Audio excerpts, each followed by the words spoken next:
Hi there. So, how about that last episode of Game of Thrones Season 7? With the reveal of Jon's identity at last, it was undoubtedly the climax of the whole Game of Thrones TV series. Robert's rebellion was built on a lie. Rhaegar didn't kidnap my aunt or rape her.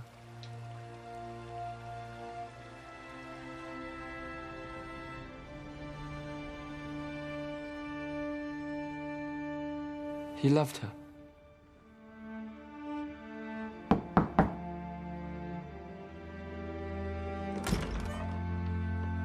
And she loved him. And what about Tyrion lurking in the background while Jon and Dany hooked up? Was there a bit of an ominous note in the background?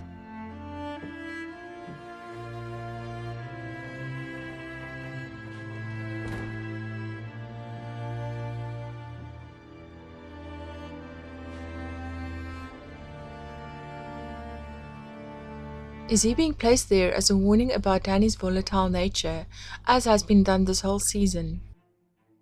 What would she do if she found out she is not really the rightful heir? Or is Tyrion going to betray Dany at some point? Tyrion advised a very strange campaign with some strange plans as well this season. How lucky were they that the white they captured was still animated by the time they got to King's Landing? And how much of the plan to capture the white was actually the Night King's plan? Although Tyrion has had some great scenes this season, I'm disappointed with his plans, and either they were not really good plans, or he's not really fully supporting Dany. This season he has been set up to play the role of keeping Dany's worst impulses in check, or it might be that he just came up with weak plans, and a weird campaign for Dany to conquer Westeros. It's almost a relief that it is not an issue anymore because of the Great War to come. By the way, I don't think Dany will have a problem with Jon being the rightful heir, but these things may be totally unimportant in the next season, because everything will be about the war of the living against the dead. One particular message I enjoyed this season, which was emphasized again in this episode, was about the legacy of Ned. The Starks, and especially Ned, has always been made out to be stupid because they cling to the importance of honor. But now if you look at the Lannisters, Tywin's most important task in his life was to establish the legacy of his family, and he did it through any means possible, honor be damned. Now in later seasons we're shown how Ned's memory lives on. People are always talking about him and they can trust the Starks. So in a way, Ned was better at creating a lasting legacy for his children than Tywin. The North remembers. Other amazing moments from this episode were all about characters coming full circle. Clearly loose ends are being tied in preparation for the real war to come. There was a spectacular and satisfying death scene for Littlefinger, and what a champ Aidan Gillen was when acting out the scene. Even to the last moment, Littlefinger thought he could talk himself out of his predicament, right up to his death rattle. Arya allowed Sansa to make her own decisions and be a leader, but the Stark teamwork, Sansa, Arya and Bran, was beautiful to watch. When Sansa and Arya stood on the battlement speaking Ned's words from season 1, we know they've really come full circle and justice has been served for Ned. The North remembers. Jaime's face throughout this episode was wonderful to watch.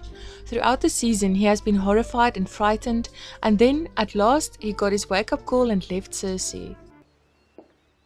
Our men in King's Landing will march north in 3 days' time. It'll take us a fortnight just to gather supplies for the train. We don't have a fortnight.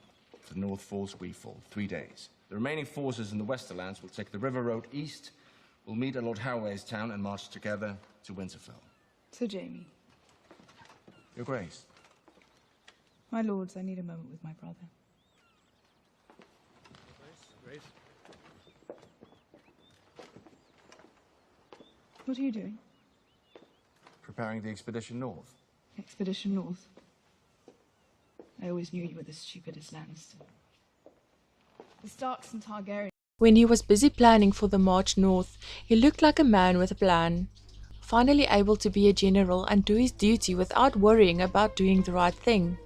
Jaime has always been struggling with making the right choices and how he would be judged for it. So it looked like he could finally do his duty and do the right thing at the same time, without being the bad guy. Well, until his sister reminded him that they were Lannisters. I'm so glad he finally decided to leave her behind. He could at last see how stupid it was to stick with her. And how glad are we that the mountain can read Cersei's mind and know that she couldn't really go through with killing her brother.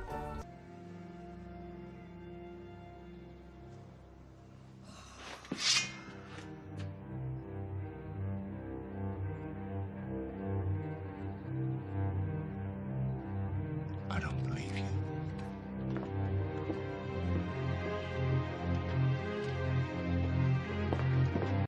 The wall finally came down, as was foreshadowed so many times before, including in episode 1 of the season. And what a spectacular blue flame this dragon has. It's like some electrical chemical bloom magic energy. Where we ended the previous season with Dany setting out on her little conquest, this season ends with the Night King and his much scarier conquest.